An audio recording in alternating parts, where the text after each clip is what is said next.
Hello everybody, Raven Knight here, and welcome to our next video on the story of Ruth. We are going to be in Ruth chapter 3 today, but we're also going to be in another book of the Bible a little bit later. We're going to go to Ezekiel, and we'll talk about why in just a minute. If you are brand new to this series, guys, welcome. I'm glad you're here, but I would recommend you go watch the previous installments in this story of Ruth so you understand what's happening today, because today's chapter, even for the people who've been here through the whole thing, is going to be a little heavy. There's going to be some questions you're going to want to ask, and we're going to try to go through this as quickly and as painlessly as possible. But know this, we're going to be talking a lot about Ruth's behavior in this, and we're going to talk about why I think it is incredibly holy, but there are going to be a lot of people who don't see it that way.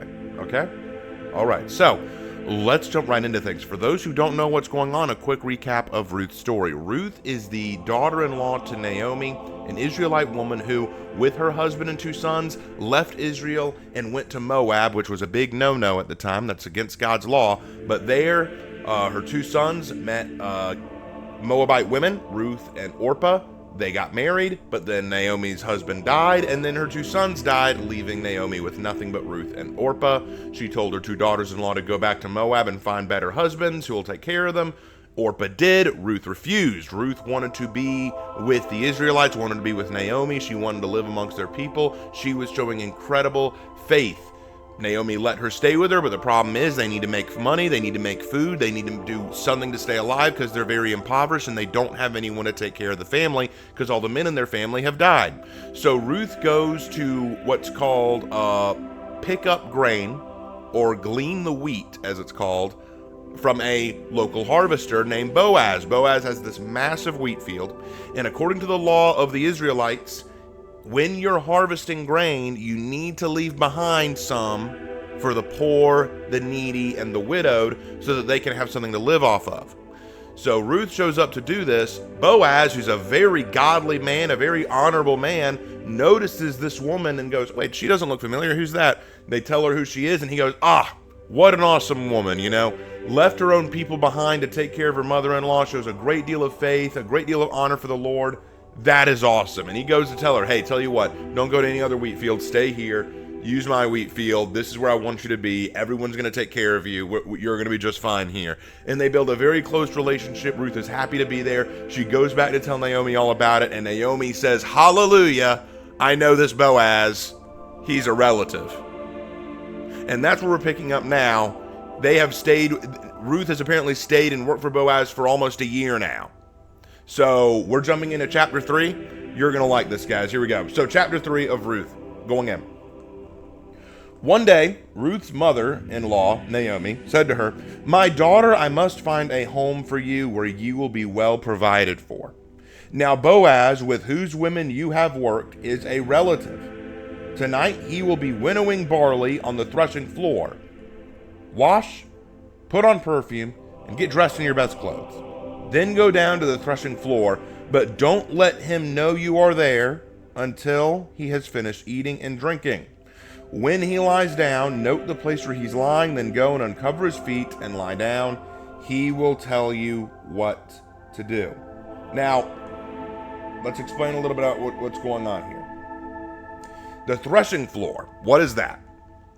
Many of you may not know what this is, but when grain was separated from the harvested wheat, the wheat stalks were crushed, either by hand or by oven, and the valuable grain, the inner kernels, was separated from the worthless chaff, and the flour was made into rock or soil and located outside the village, usually on an elevated site where the winds, would blow away the light chaff and then crushed wheat was thrown into the air.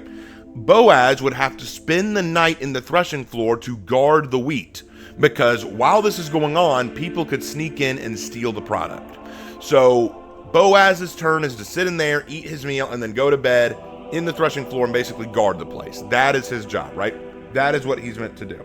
Now, what is Naomi telling Ruth to do? She's telling him Boaz could become their guardian redeemer. And you're thinking, okay, what the heck is a guardian redeemer? Okay, so a guardian redeemer was a relative who volunteered to take responsibility for the extended family. So let's say that when a woman's husband died, the law in Deuteronomy 25 says that provided that she could marry a brother of her dead husband. So basically what this means is let's say that let's say that my brother marries a woman, right? And my brother dies for whatever reason. This woman in Jewish law could come to me and ask to marry me or ask me to arrange a marriage for her because I am her husband's brother. I could be her guardian redeemer. Now, I don't have to marry her. I could find someone else to marry her. But at the end of the day, if she asks me to be her guardian redeemer, I am obligated by the law to help her. And what Naomi is doing right now is she's saying, Ruth, Boaz is a relative. He could be our guardian redeemer. You need to go appeal to him, please. Now, note something she says here. Rather, note something she does not say, because this is where a lot of people get confused on this chapter. She does not say, go and ask him to marry you. Note she does not say that. What she says is, I need to find a home for you. You need to be provided for. She does not say, hey, go sex yourself up for this Boaz and ask him to be your husband. A lot of people read the 3rd chapter of Ruth and they make a false assumption. They assume that what Naomi is doing here is saying, Ruth, I need you to marry Boaz and we got to seal the deal for this guy. Go slut yourself up, look super sexy for this guy, lay down in bed with him and kind of put the pressure on and say, hey, big boy, why don't you marry me? That is not what Naomi is doing. And you want to know something funny? Ruth knows that's not what Naomi's doing. Want to know why we know that? Because Ruth trusts Naomi implicitly. Why? Because Naomi was telling Ruth to act in accordance with Israelite custom and law. So how is that? We're going to talk about that as we go forward. But I want you to understand this. If you're already thinking in your mind, whoa, Ruth is about to be a little risque. Ooh, trust me. In context of Israelite law of the time, what Naomi is asking Ruth to do is a beautiful, meaningful act. And we'll get into it, okay? All right, so let's jump in. We're in verse 5. I will do whatever you say, Ruth answered. So she went down to the threshing floor and did everything her mother-in-law told her to do. When Boaz had finished eating and drinking and was in good spirits, he went over to lie down on the far end of the grain pile. Ruth approached quietly, uncovered his feet, and lay down. In the middle of the night, something startled the man. He turned, and there was a woman lying at his feet. Who are you? He asked. I am your servant Ruth, she said. Spread the corner of your garment over me, since you are a guardian redeemer of our family. All right. Here's the scenario, right? Boaz has just finished eating his dinner. He's going to bed. He's laying down on the floor. He's probably set up a nice little cot for himself and got the sheets over him. Ruth notices, sneaks over quietly, lays down at his feet, and just lays there. Boaz, in the middle of the night, wakes up, thinks he hears something, looks, sees a woman laying at his feet, and goes, who are you? What are you doing here? And she does not say, hey, big boy, scooch over for me. She's not being a slut. She's not being a whore. We need to be clear, okay? She says, I am your servant, Ruth. Now, keep in mind the working relationship they've had. For almost a year now, Ruth has been a poor widowed woman who picks up grain behind the working men in Boaz's field. They've seen each other every day, sweaty, gross, tired, overworked, hot. Here she is, all that aside, cleaned up, looking nice, saying, I'm your servant. And she says, please take a portion of the corner of the sheet and cover me with it, because you are my guardian redeemer. Now, this is another part that a lot of people miss. They say, look at that. She's asking to get in bed with him. She's asking to get in bed with him. No, that's not what she's doing. And as a matter of fact, if you can turn to Ezekiel very briefly, Ezekiel chapter 16 references this, okay?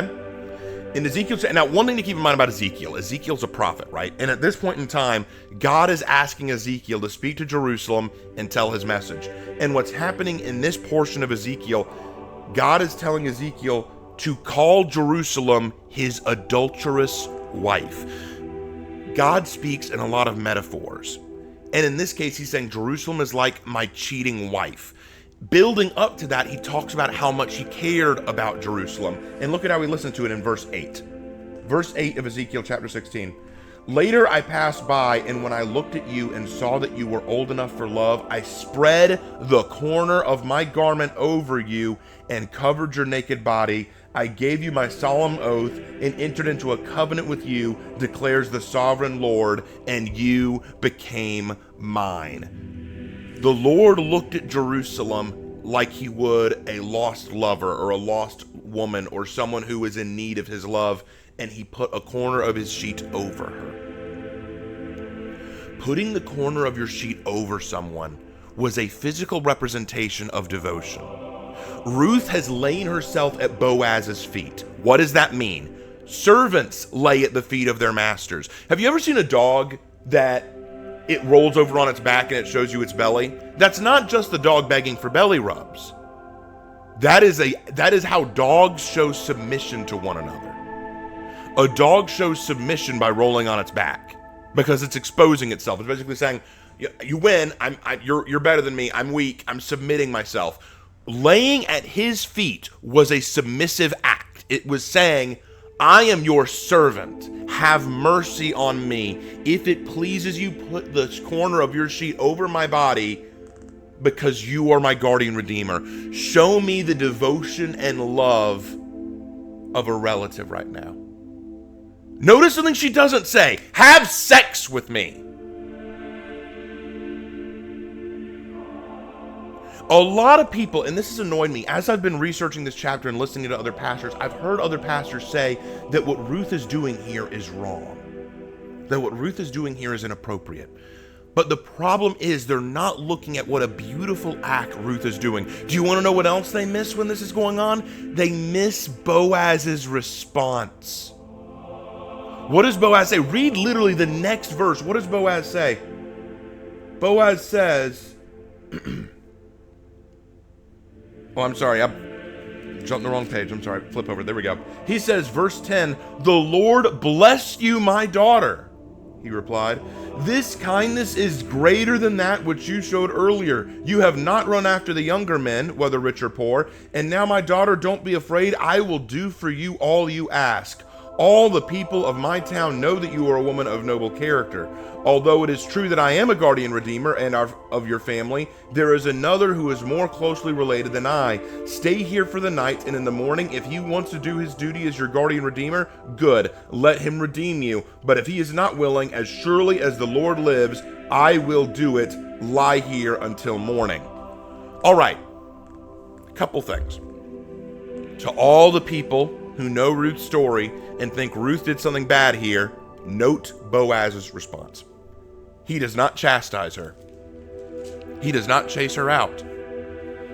He does not blackmail her for sex. He doesn't do anything like that. He says, "The Lord bless you. What you have done is a greater kindness than anything you've done before." Well, that's funny, guys.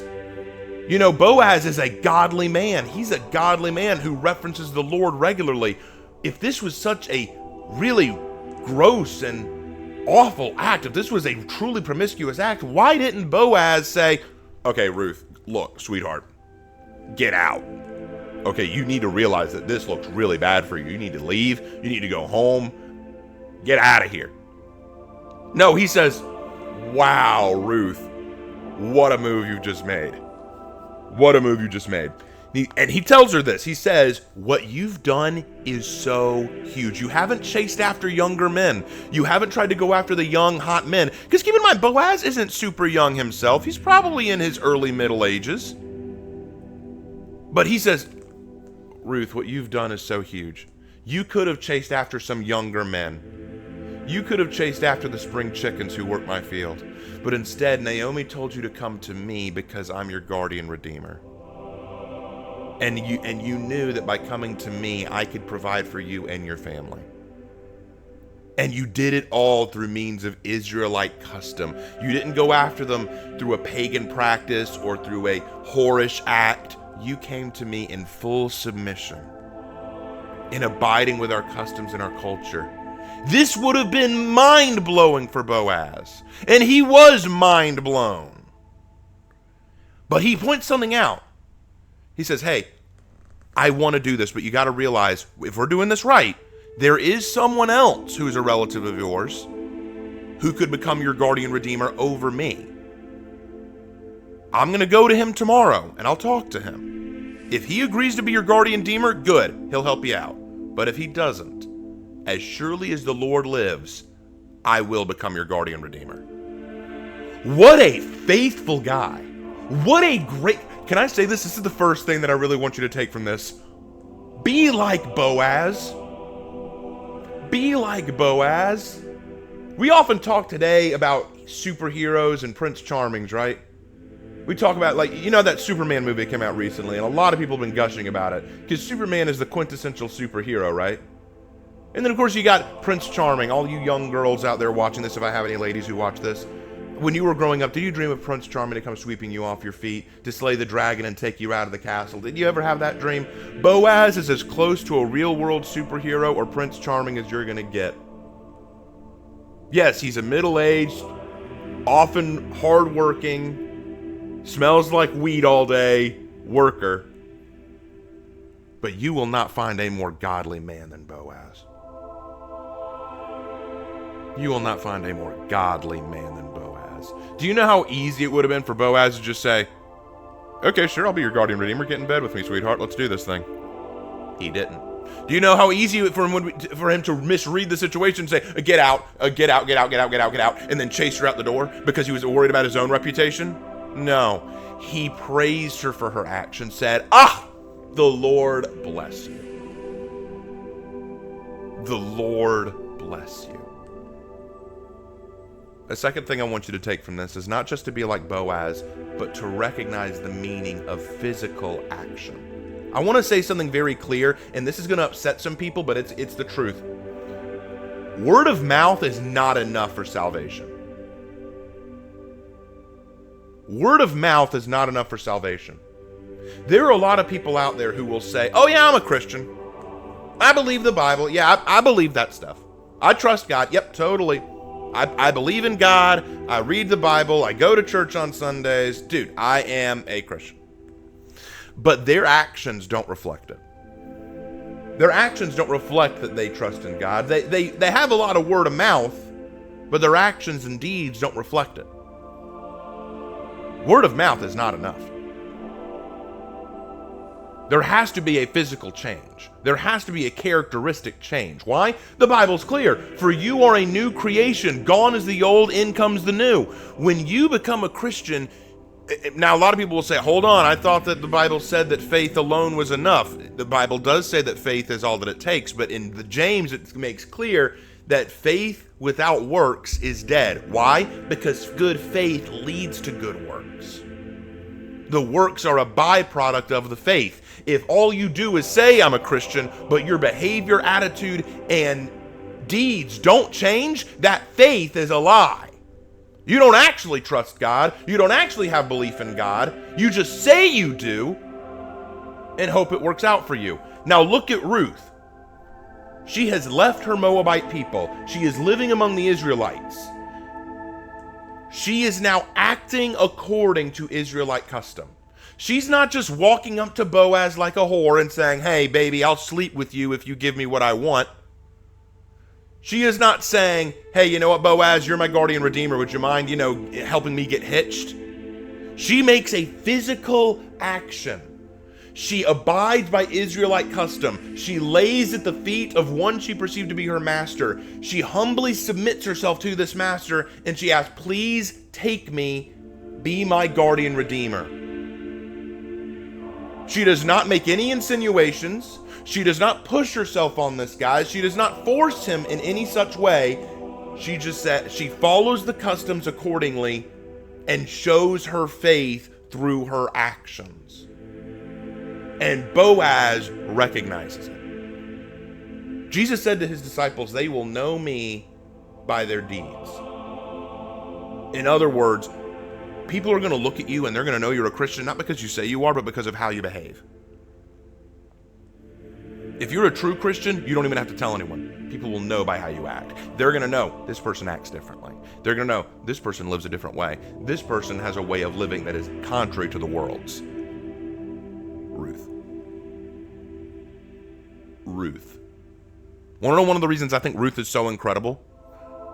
You got to imagine how scared she was. She's living off of the charity of another man and his work. She has no husband, and it's looking like she may never get a husband because she's living in Israel, and most of the Israelites would not want anything to do with her. Most of the Israelites want to avoid a Moabite woman. And that's why Boaz says, you did not chase after the younger men who would have been impressionable. You could have used your body to swindle some of these younger men into sleeping with you and becoming your husband. You didn't do that. You followed custom. You followed the tradition. You followed Israelite law. You're awesome. You showed great faith and kindness in doing this. So as surely as the Lord lives, I'm going to make something happen.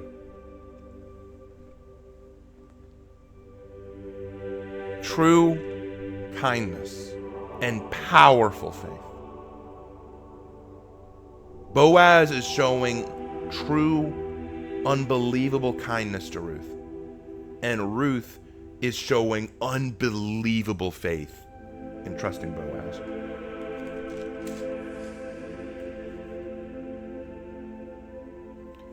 Now, I want you to keep in mind something else. Again, this isn't explicitly romantic, but it's going to turn really romantic in the next 2 chapters. It really is. But let's wrap up this one, okay? We're almost done. Let's wrap this up. So, we have what Boaz said. Now let's hear what happens next. So she lay at his feet until morning. Keep that in mind. She didn't get under the sheets with him. They didn't cuddle up, okay? This isn't sexual. She lay at his feet until morning, but got up before anyone could be recognized, and he said, no one must know that a woman came to the threshing floor. Hold on. People have pointed this out and said, okay, if what she did was so good, why did Boaz say no one can know you came here tonight? There are 2 reasons. The first reason is you're not supposed to let anyone else on the threshing floor at night while you're guarding it. So that was kind of breaking the rules a little bit. So he's like, we can't let people know that you were here because we could get in trouble.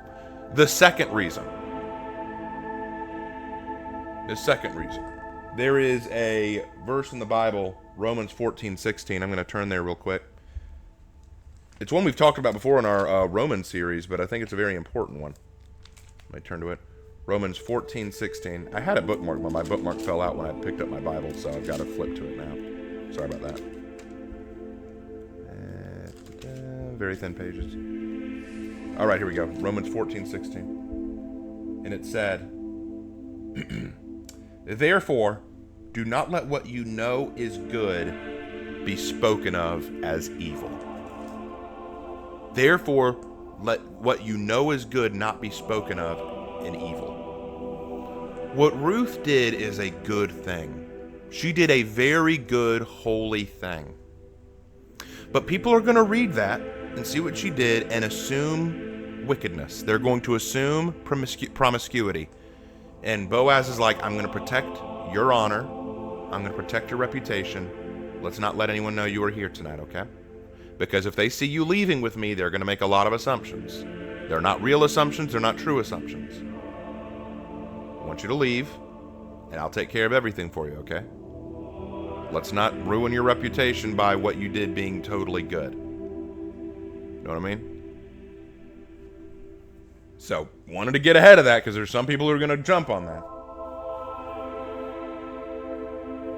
He also said, bring me the shawl you are wearing and hold it out. When she did so, he poured into it 6 measures of barley and placed the bundle on her. Then he went back to town.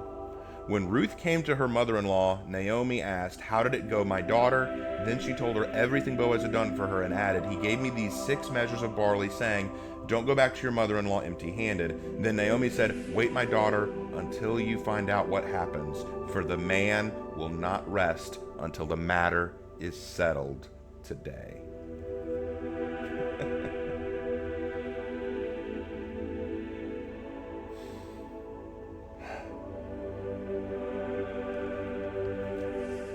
Guys, there's so much that you can take away from this. There's so much that you can take away from this story. Now, it may not seem like much, but there are a couple things that I do want to say. We already talked about two, but there's one last one. There's one last one that I really want to get into. I really want to dive into, okay? Acting according to God's will cause some people to hate you, question you, or make false assumptions. That is what quite often happens. When you act according to a godly tradition or a godly way of living, quite often people won't understand it. Ruth probably didn't understand what Naomi was asking her to do. Like, okay, this seems a little weird, but I'll do it. Because she trusted Naomi. She trusted Naomi to know what was best, so she did it. And quite often when we're asked to do what God wants us to do, when we're living godly lives, when we're following God's will for our lives, quite often it can make very little sense. I'm sure it made so little sense to Ruth when Naomi told her what to do, and I'm sure Ruth was very scared to go up to Boaz like this, because keep in mind something. Although Boaz is a trustworthy man, I'm sure she is more than aware there are some men out there who are not like Boaz, and she may have been scared about how Boaz would react to seeing her. But Boaz behaved in a godly, honorable way. He recognized the godly and honorable act Ruth was taking. When two people are acting according to God's will, then it is a holy act. It is an act that reflects God's kindness, God's love, God's mercy. When two people act according to God's will and law, there is no wrong in it. There is no wrong in it. The reason I want to make a point about this is I was listening to a sermon not long ago talking about this whole thing. And the pastor said that Ruth, what she did was wrong. She did the right thing by asking for Boaz to be the guardian redeemer, but she did it in the wrong way and at the wrong time. I vehemently disagree. I believe firmly that Ruth was acting according to God's will, and Boaz's reaction to what she did shows that he was also acting according to God's will, and both recognized the spiritual, godly nature of the other. Ruth took a leap of faith by trusting Boaz in this way, and Boaz rewarded her by saying, I will resolve this. I think a lot of people miss that. Gosh, I love the story of Ruth. It's so incredible, guys. When we get into the next chapter next week, we are going to see how this becomes really romantic, guys. This does become very romantic. And we're also going to see how Boaz shows himself to be a pretty shrewd guy himself. Boaz is awesome, guys, really. But thank you guys so much for watching. That's going to conclude today's lesson. Honestly, not a whole lot here, but I did want to go into it because it is a very powerful chapter. And next time we're going to go into chapter 4, and we're going to be wrapping up the story of Ruth. So thank you guys so much. And as always, I will see you in my next video. Take care.